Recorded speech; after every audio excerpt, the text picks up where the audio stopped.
Have you ever heard someone say the Bible is full of contradictions? It's a common claim, often used to dismiss Christianity altogether. One of the most famous people making this argument is Richard Dawkins. He called the Gospels ancient fiction, as factually dubious as stories about King Arthur, and he wonders why Christians don't notice what he calls glaring contradictions. So what are these supposed contradictions? Let's look at the very first one Dawkins brings up, the birth of Jesus in Bethlehem. He argues that the Gospels of Matthew, Luke, and John give conflicting information about where Jesus was born. Dawkins claims that John's Gospel specifically says Jesus was not born in Bethlehem, while Matthew and Luke invent the story that he was. Is that really what John's Gospel says? Let's check the source.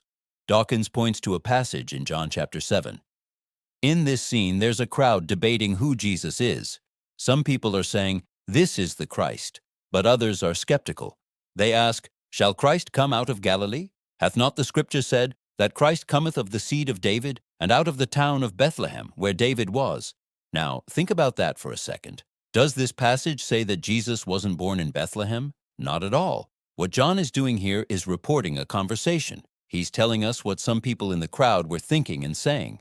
These people knew that Jesus had grown up in Galilee. We see this in all the Gospels. So they made an assumption. They assumed that because Jesus was from Galilee, he must have been born there. But their assumption was wrong. They were simply ignorant of the actual facts of Jesus' birth, which Matthew and Luke clearly record. Jesus was indeed born in Bethlehem. So John isn't contradicting Matthew and Luke. He's just accurately reporting the mistaken belief of some people in a crowd. For there to be a real contradiction, John would have had to write something like, "And I, John, tell you Jesus was born in Galilee, not Bethlehem." But he never does that. He simply records the confusion of the crowd. It seems the glaring contradiction Dawkins points to isn't a contradiction at all.